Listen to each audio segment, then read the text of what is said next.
Before we get started today, let's get a different perspective of the spacewalk. So we'll take a look at the animation detailing the events narrated by Spacewalk Officer Sandy Fletcher.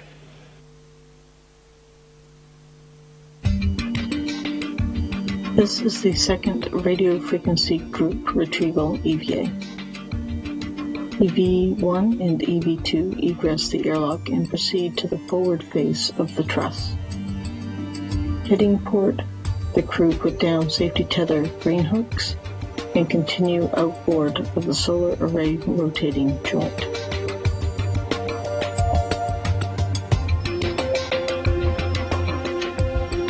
EV1 goes to the 2 alpha beta gimbal assembly and secures a crew lock bag of tools.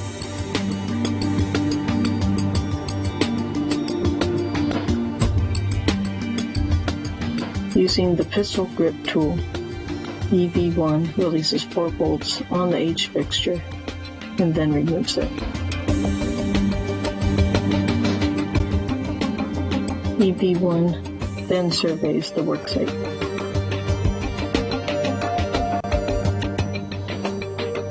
Meanwhile, EV2 goes to the solar array rotating joint and removes a cover, exposing a trundle bearing assembly.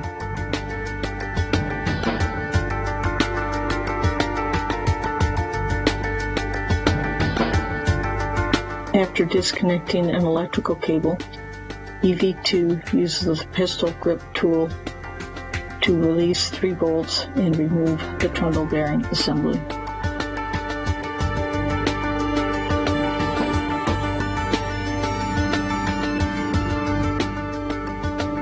EV2 photographs the surface, then applies lubricant to the rotating ring using a grease gun.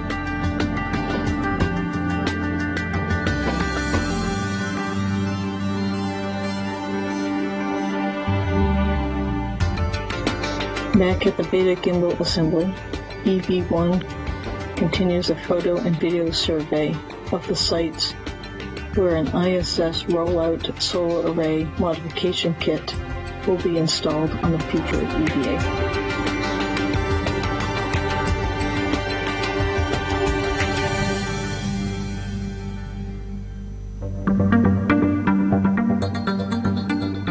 EV1 returns inboard to the camera port 8 worksite to adjust a cable interfering with movement of the camera light assembly. After lubricating the surface, EV2 installs a new trundle bearing assembly.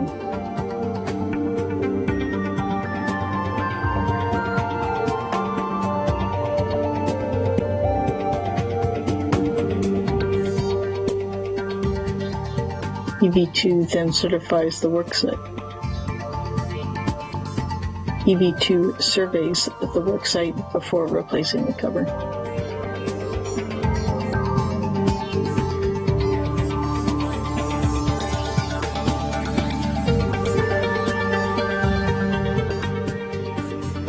From camera port 8, EV1 translates inboard, down strut, and temp stows the crew lock bag on the U.S. laboratory.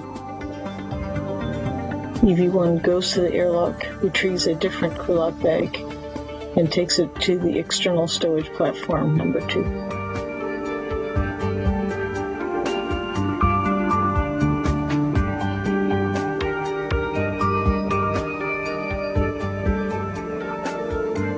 EV1 retrieves a portable foot restraint and installs it on the robotic arm.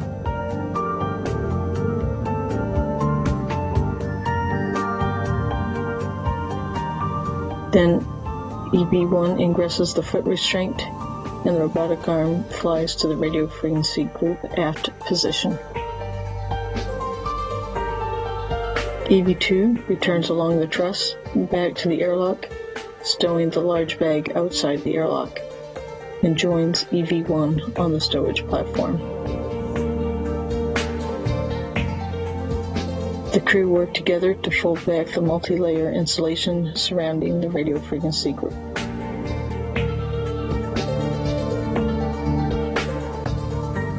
At the aft wedge clamps, the crew remove any rubber covering the clamp nuts using needle nose pliers.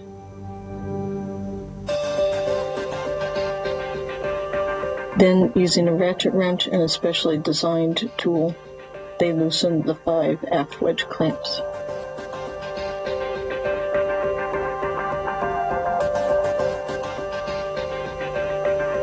EV1 is then flown to the forward face of the radio frequency group, releases 4 structural bolts,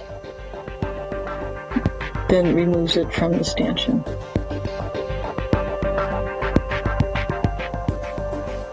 EV1 then flies it to the airlock, where both crew secure it inside.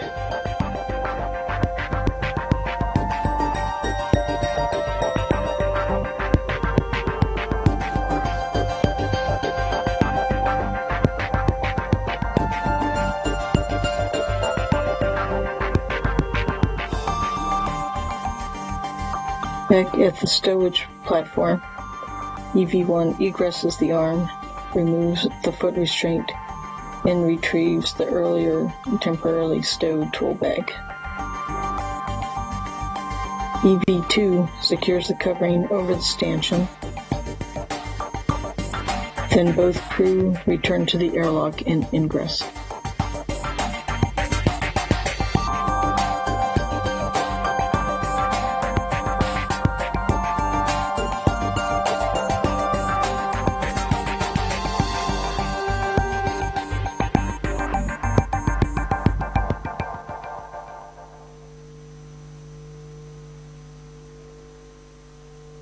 As you can see, it's going to be quite a busy day for our crew members, Moghbeli and O'Hara. Taking a look at these team members today, you'll be able to track them while outside the space station by taking a look at one difference on their suits. Today, Jasmin Moghbeli will be EV1, wearing red stripes around the legs of her suit. You can't see her right now as they are preparing to don the SAFER, or the Simplified Aid for EVA Rescue. There she is. You can see that red stripe also on the top of her suit.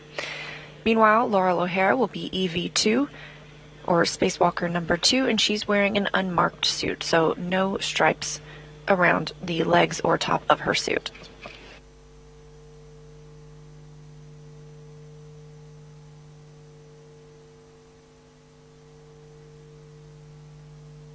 As mentioned, the team members inside the Quest airlock right now that are not suited, that's Andy Mogensen on the left of the European Space Agency and Satoshi Furukawa on the right of JAXA, the Japan Aerospace Exploration Agency.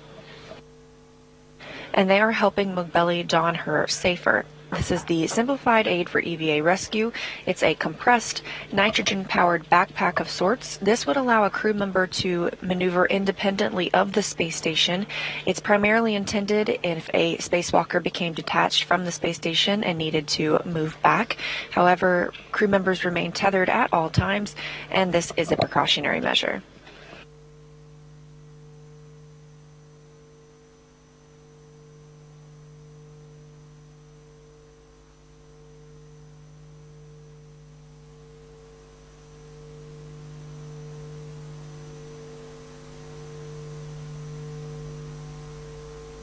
Today is the 4th all-female spacewalk, the first 3 being completed by NASA astronauts Christina Cook and Jessica Meir, and the first of those taking place 4 years ago on October 18th, 2019.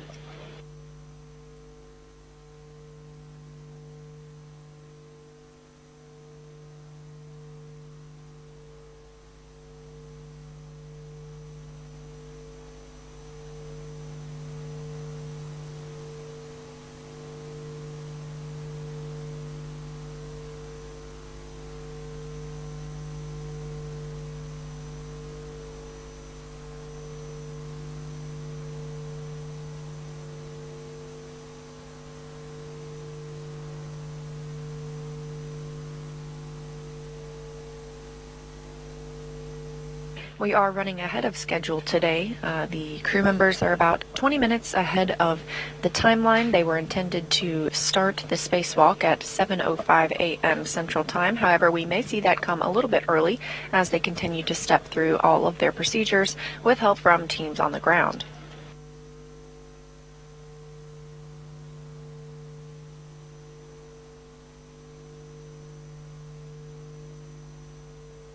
So far, most of the action this morning has been taking place in the equipment lock portion of the Quest airlock. There are two portions, and in this equipment lock side is where crew members don their suits or put them on. They also conduct the pre-breathe procedures and, of course, as you see now, attach the safer. Once the safer is attached on both crew members, they will move into the crew lock portion. That's the outermost part of the Quest airlock. That's where we'll do final communication and suit systems checks with the ground. And then the spacewalkers will change their suits to internal battery power and start the timer for the spacewalk.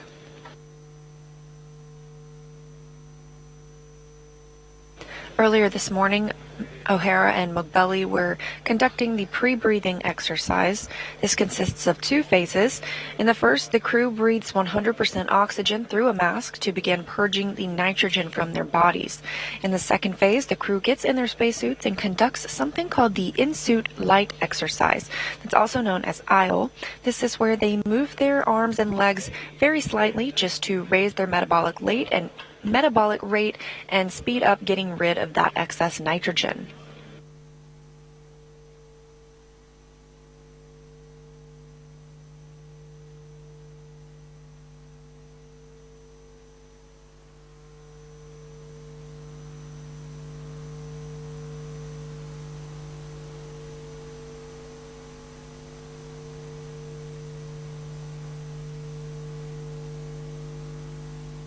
These two crew members have been preparing for this spacewalk since prior to their flight to the International Space Station. O'Hara and Moghbeli were able to practice this spacewalk in the Neutral Buoyancy Laboratory here in Houston, Texas. The Neutral Buoyancy Laboratory is a 40 million gallon pool, allowing crew members to put on suits, get into the water, and become neutrally buoyant, where they can practice different spacewalk tasks on a mock-up of the space station.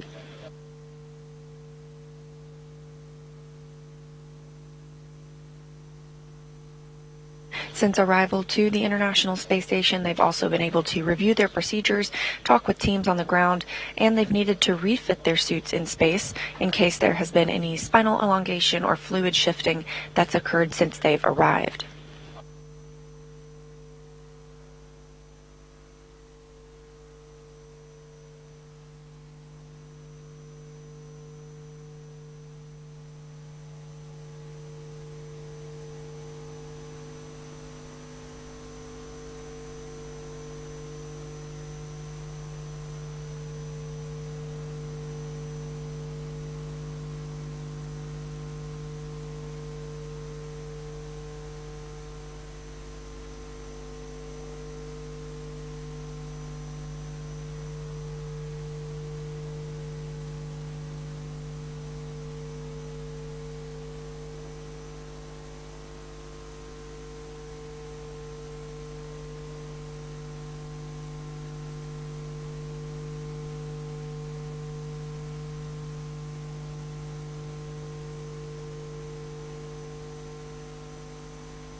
Teams in Mission Control Houston are conducting their handover from the Orbit 1 shift to the Orbit 2, who will lead the spacewalkers through today's procedures.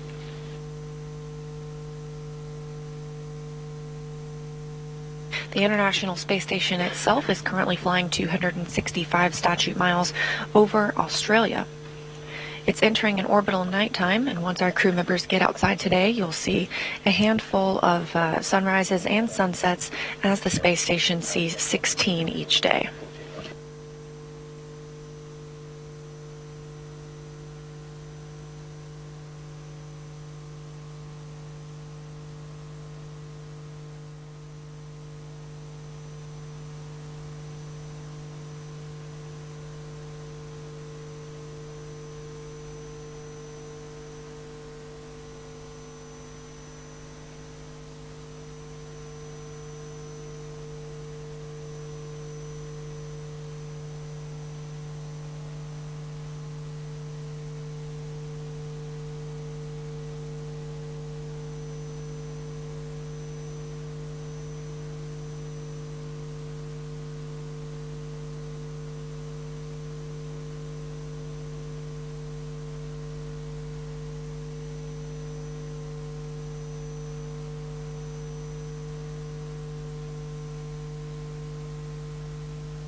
Furukawa and Mogensen are moving Jasmin Moghbeli into the crew lock portion of the Quest airlock and out of the equipment lock portion.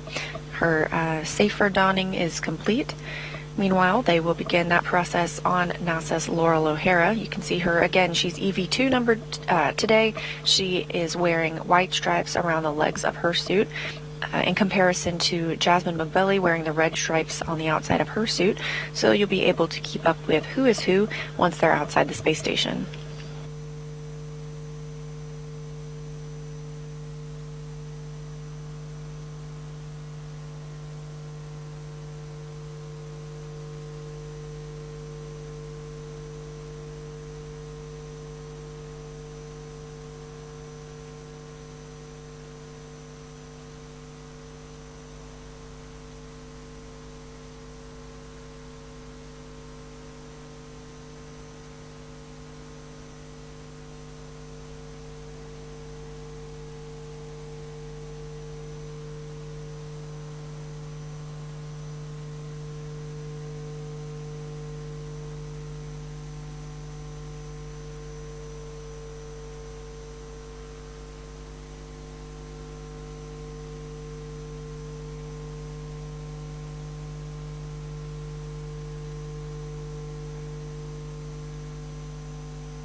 It's now Loral O'Hara's turn to be assisted with her SAFER, the Simplified Aid for EVA Rescue. Again, Moghbeli has already moved into the crew lock portion, and we were tracking this spacewalk to start at 7:05 a.m. Central Time. That may occur a little bit earlier now as the crew continues to step through their procedures expeditiously.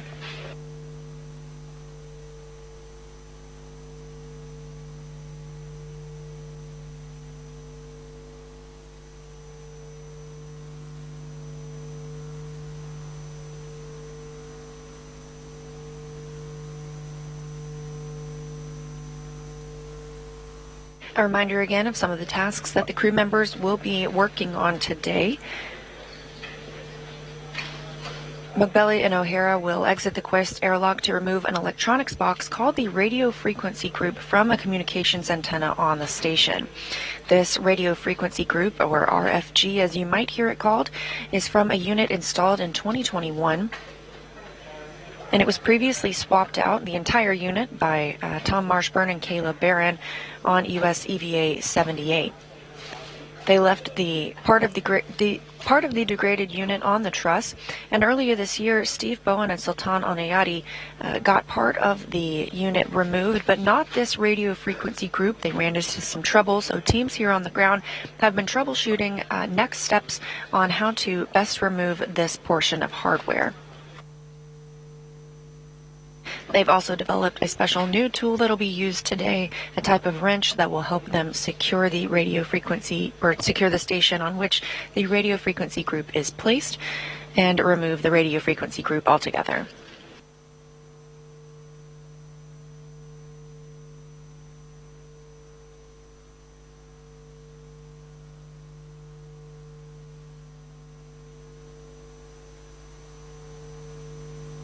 Additionally, these astronauts will work to remove an H fixture.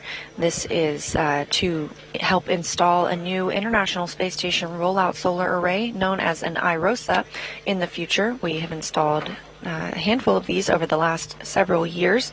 These H fixtures were not initially designed to be removed during spacewalks, but we have done so previously. And Loral O'Hara will take some time to work on a trundle bearing assembly. She will remove the trundle bearing assembly that's part of a solar array rotary joint, also known as a SARG. These trundle bearing assemblies help facilitate the rotation of the solar arrays, and this one specifically is sticky, worn out, and the lube applied over time has worn down, so instead of just servicing it, it's being replaced entirely.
As suit prep continues for today's spacewalk, let's learn a little bit more about the suits themselves. These are known as EMUs, or extravehicular mobility units. They're essentially an individual human-sized spacecraft. They each contain their own portable life support system. There are a lot of options when it comes to these suit sizes. Each space station suit has 3 sizes of upper torso, 8 sizes of adjustable elbows, over 65 sizes of gloves, 2 sizes of adjustable waists, 5 of adjustable knees, and a lot of padding options for almost every part of the body to make it fit as desired. When working with a suit sizing engineer on the ground, they take over 80 different body measurements that are plugged in to determine a start size for each modular component of the extravehicular mobility unit.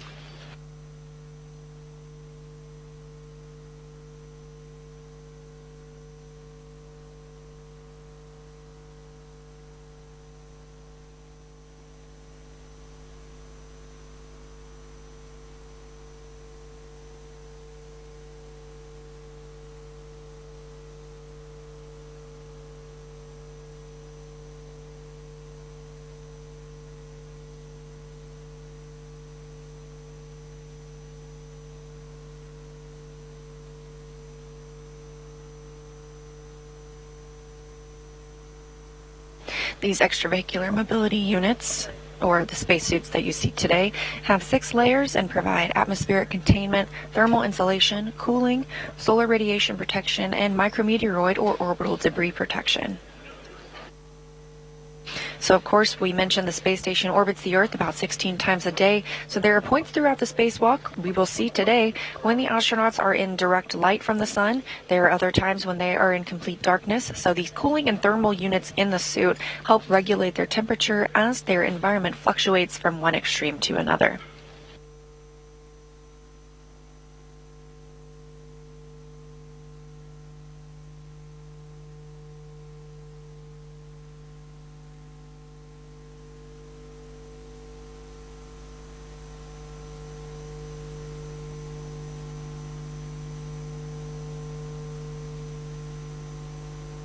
It looks like Furukawa and Mogensen are conducting some final checks after attaching the safer to Loral O'Hara's suit. They will start moving her into the crew lock portion of the Quest airlock. Once we get closer to the start time of the spacewalk, they will close the hatch between the crew lock and the equipment lock portion and begin bringing the crew lock portion of Quest down to a vacuum.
Today's spacewalk is being monitored and led by teams here in Mission Control Houston at Johnson Space Center, where the flight director is Elias Mirmo, joined by Capcom William Vu.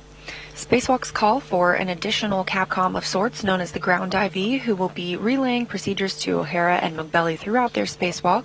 So serving as today's Ground IV is an accomplished spacewalker herself, NASA astronaut Anne McLean.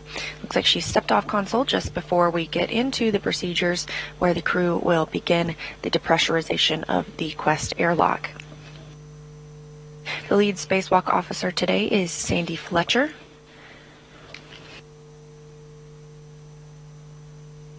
And today's spacewalk task is Miranda Nelson.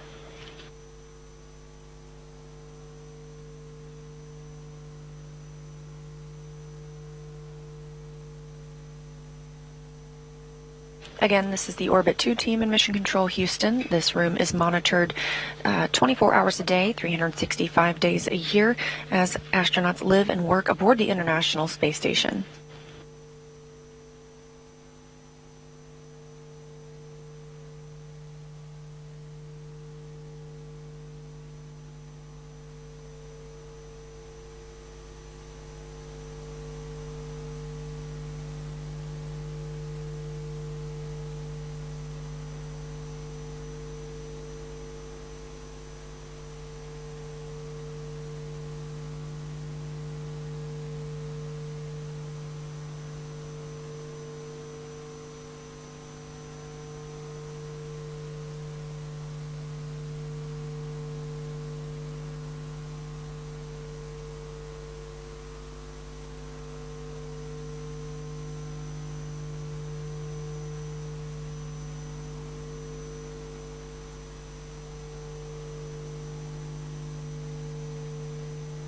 Station on one from airlock. Go ahead, Andy. We're in step 69. We're ready to close the hatch. Go into the crew lock. All right, Andy, we concur. Step 69.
Again, both O'Hara and Moghbeli are in the crew lock portion of the Quest airlock.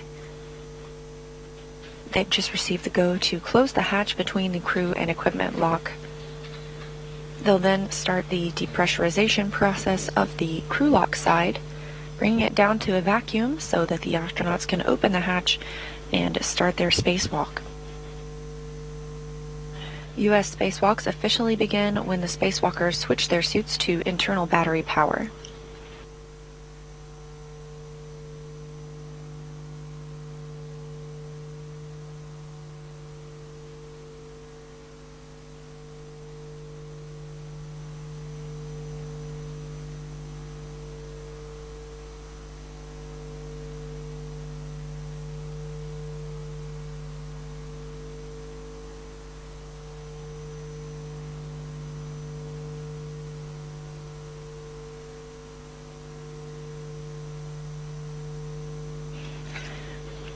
What you see here are 4 of the 7 crew members currently living aboard the International Space Station.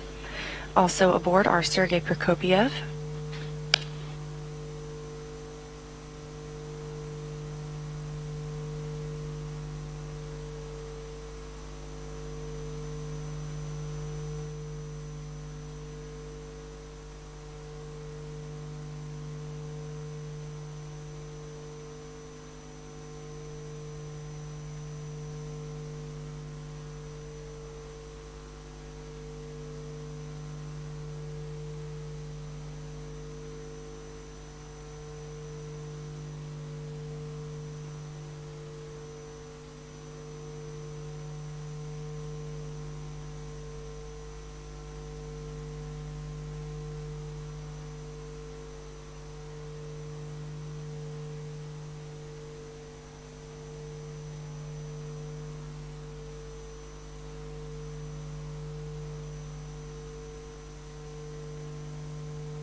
As I was mentioning, there are 7 people currently living aboard the International Space Station, 3 who arrived on Soyuz MS-24, 1 being Loral O'Hara on today's spacewalk, as well as Oleg Kononenko and Nikolai Chub, who are beginning a 1-year mission on the International Space Station. Additionally, the crew who arrived on Crew 7 includes Jasmin Moghbeli, who is also today's EV-1 lead spacewalker, Andreas Mogensen and of ESA, and JAXA's Satoshi Furukawa, as well as Roscosmos cosmonaut Konstantin Borisov.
Along with Moghbeli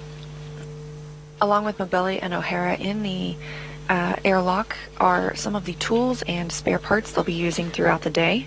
Looks like ESA's Andy Mogensen is now closing the hatch between the crew and equipment lock portion of the Quest airlock.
Now that the hatch is closed, the crew will start stepping through their depressurization procedures.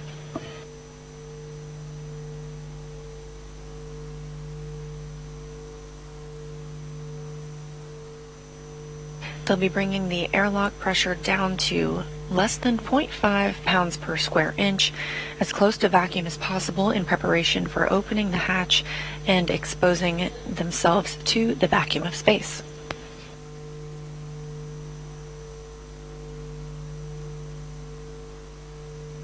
Houston Station on 1 from airlock. Go ahead, Andy. Step 76 and 77 are complete.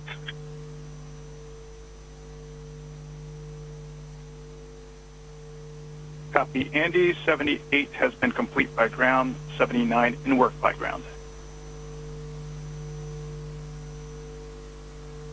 Copy.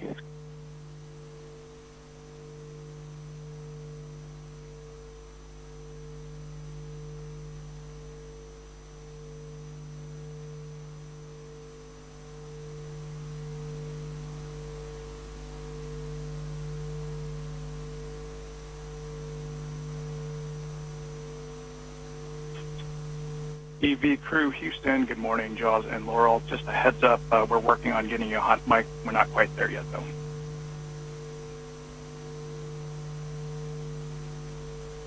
Once the crew members are hot mic'd, we'll hear a lot more chatter between them and teams here on the ground, specifically ground IV, NASA astronaut Ann McLean, who will be relaying the procedures from the ground to the crew members and working with them on any troubleshooting.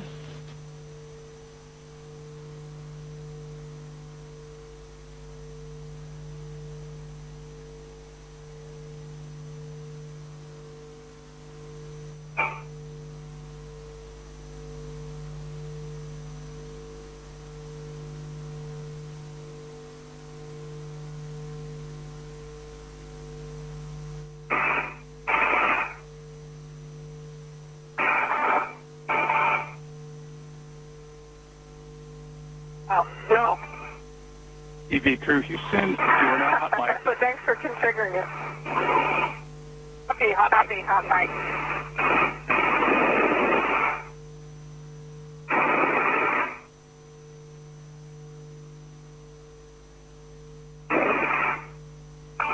I guess we should say good morning. Yeah. Houston Station on 1 from airlock. Go ahead, Andy.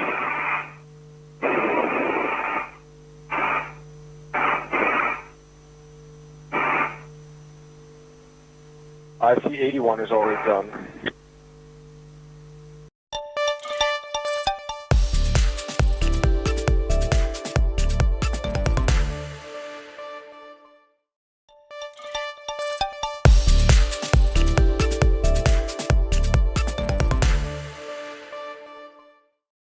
Hi, we are at the Royal Ranthambore presents BT Golf Season 2024, and with me are some of the key golfers playing the game here today. So let me begin by first introducing themselves. Could you just talk about your introduction? Hi, my name is Kapil Kapoor and I work with Google. I look after the workspace business for public sector and education at Google. Okay. What about you, sir? Hi, my name is Arvind Saxena. I take care of marketing and corporate communications for NEC Corporation India. That's wonderful. Sir, what about you? This is Sanjeev Malhotra. I'm Vice President at HPCL Mittal Energy Limited and basically handling all the treasurer activities in the company. That's wonderful to have you here on the Business Today Golf Royal Ranthambore presents BT Golf. How's your game going so far, sir? Not much to talk about today. When you play after a long time, it usually takes a little time for the game to settle in. But is it the first time you're playing BT Golf tournament? No, actually, this is not the first time. I played last year as well. I think that was after 4 years when COVID moved out and this started. I think it's a great tournament. Okay. Anything that you'd like to talk about Royal Ranthambore BT Golf? I've tried to be regular at the tournament, and I think the way the entire tournament is conducted, the way even the smallest of the details are taken care of, I think that it's a delight for golfers to be here in an informal setting, catch up with fellow-minded people, and have fun, laugh it out. Even if you're not having a good day, it's all in the true spirit of golf. Thank you. That's wonderful, sir. So what about you? Have you had a previous experience of BT Golf, or how is it going for you today? Yeah, sure. I think I've been a regular on this circuit and I think each year I make it a point to be in this tournament. It's always a fun to be here. And I think golf is always a fun game. And whether good or bad, we always enjoy golf, companionship, friendship. We make good friends. So I think it's all the fun. Okay, so apart from friendship, have you also fostered any business partnership maybe on the golf course before? I mean, that always happens. I mean, that is something embedded in golf, I think it starts, with friendship, business and all of the comradeship what we have. Okay, any partnership you're looking for today on the golf course? So, you know what, spending 5 hours with so I met Sir for the first time today, Okay. but the true delight about this game is that maybe about 4 to 5 hours of playing golf with even a complete stranger reveals a true character about the individual. And that's the trust and camaraderie that's needed in business.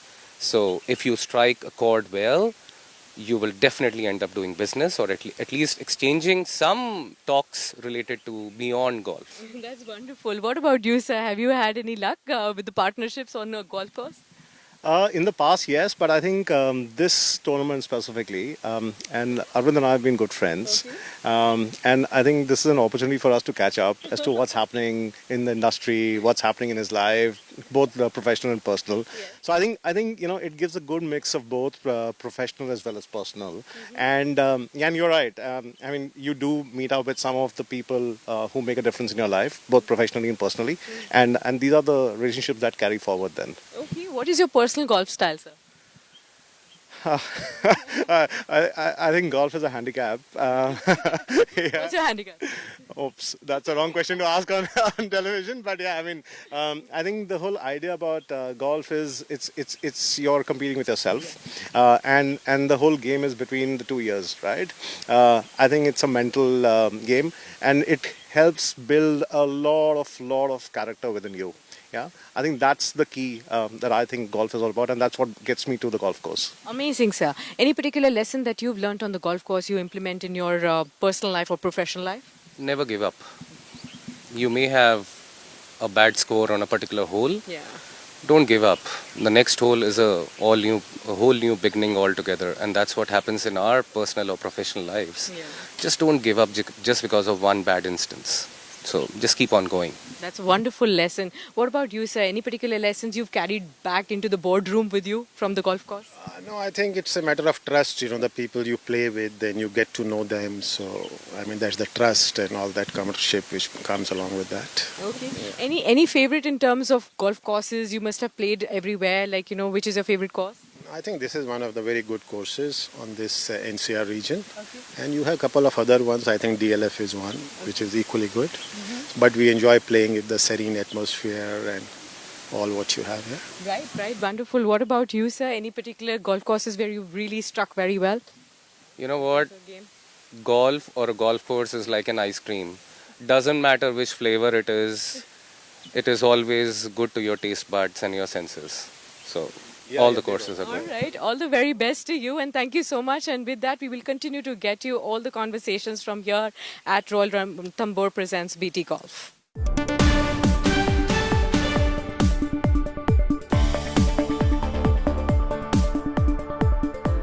Hello and welcome to Business Today Television. I'm Siddharth Zarabi and you're watching a show where we will try and help deconstruct and demystify a term that some of you might have heard in the markets.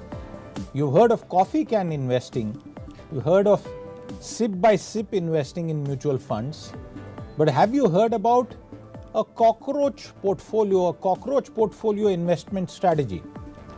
If that surprises you, let me confess that I was also among those who recently read about it, and joining me on the show today is noted market expert Anand Tandon to help us understand and deconstruct and demystify this cockroach portfolio.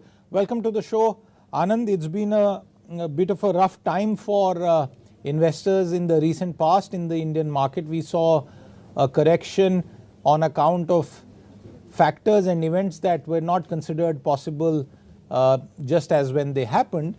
But given that backdrop, the first question to you on the show today, explain cockroach portfolio, because unusual name, a name that may not go well with the idea of creating sustainable wealth, but what really is it, Anand?